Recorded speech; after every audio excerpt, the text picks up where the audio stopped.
I mean, I don't think on policy that their policies are any worse or better for women. I think the coalition has, that question about modern women, what's Peter Dutton offering for modern women, that question should also be, put to Anthony Albanese in many ways. I put it to Jason Clare and he started talking about work from home. I thought a pretty good answer on his feet because, yes, that does speak to many women, absolutely. But, I mean, is housing not the domain of women? Like the coalition brought in the women's budget. Policies. I'm not sure whether, it's just they had some health policies which were targeted towards women. Absolutely, but that's that occurred about a week after I told Peter Credlin the coalition needed to come up with some policies. That's bipartisan though, isn't it? Yeah, but Labor came up with them. Yeah. And I just haven't seen any attempt by Peter Dutton to speak to women. Like to actually, spend a day of the campaign saying this is what we're doing for women. Because, to talk to his weakness. Because everyone knows that he's got, close to or probably a majority of the blokes voting for him. Yeah. I mean, it's kind of terrible to be talking about this. Probably some of our viewers are going, oh, gosh, really? But it's political reality. It is. Morrison suffered from women not voting for the Liberal Party, and Peter Dutton risks the same. And I know, there's a bit of a view out there, Tony Abbott voted despite women not voting. Despite women not voting for him. Remember? Yeah, he made himself the Minister for Women. Yeah. Very interesting. He had no woman in the cabinet. Anyway, look, one woman in the cabinet. But look, I just think that's an area they needed to go to. Yeah. And look, we spoke off air about this, but I've been saying it for absolutely months on air. He needed to get the policy out early and sell it so that people knew what he stood for, knew he had a different vision for Australia. His argument seems to be mostly, look, we're better at the economy and national security, so elect us and trust us. Like the interview, I'd like to index bracket creep. I'd like everyone to have a free house. It's nice, but it's kind of strange if you're saying, sometime in the future when the budget's better, if the budget's better, we can do that. I didn't really get that. The other problem I see for the Conservatives Liberal coalition at the moment is this news poll today. You're right on the policy work. They are being marked down for that. Not sure what their policies are. They left it too late.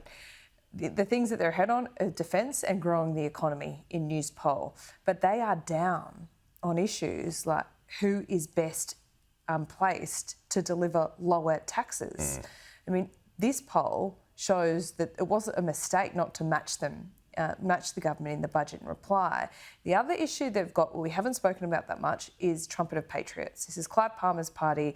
He's putting a hell of a lot of money into ads again. He's got very deep pockets. This really affected Bill Shorten when he lost in 2019, the bill that you can't afford. Remember, those ads were absolutely everywhere. This time around, what Clive Palmer is doing, he's attacking both the major parties. So the coalition don't have that ancillary benefit of those ads pushing people their way or onto a Conservative vote. And what you've got is Clive Palmer now putting his preferences out. His preferences heels in the seats or independents in the seats where he is running, and then he's putting the incumbent and the incumbent or both major parties at the very last of the ticket. Now, this is something just to keep an eye on election night, surely, because Clive Palmer directed about 3% of those preference votes the Labor Party's way last time, which helped them get over the line. And if you look at how these preferences are going to flow, that could put even Peter Dutton's own seat in danger. Peter Dutton's seat is not in danger. All right, I don't think so. All right, apparently the Liberal polling shows Dixon, he is ahead by 5%, I'm told. Right, that is Labor spin. Having said that, in terms of the more general issue, absolutely it's a problem because the Liberal coalition primary is dropping off, and that's probably because they're going to Palmer and Hanson. And I said early in the campaign, he's got the problem, Peter Dutton. He needs people to vote for him who love Trump, and he needs people to vote for him who hate Trump. So how the heck do you get that balance right? I mean, you kind of do it by doing an interview with me and saying, I'll pick a fight with Donald Trump, and then at the end of the interview you say, oh, well, Donald Trump's standing up for his country. So that shows how the issue that you've got.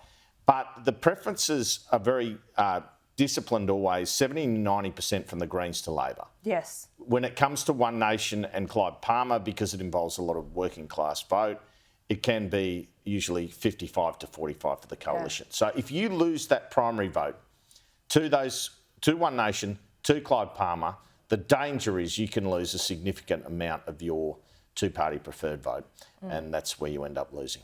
Okay.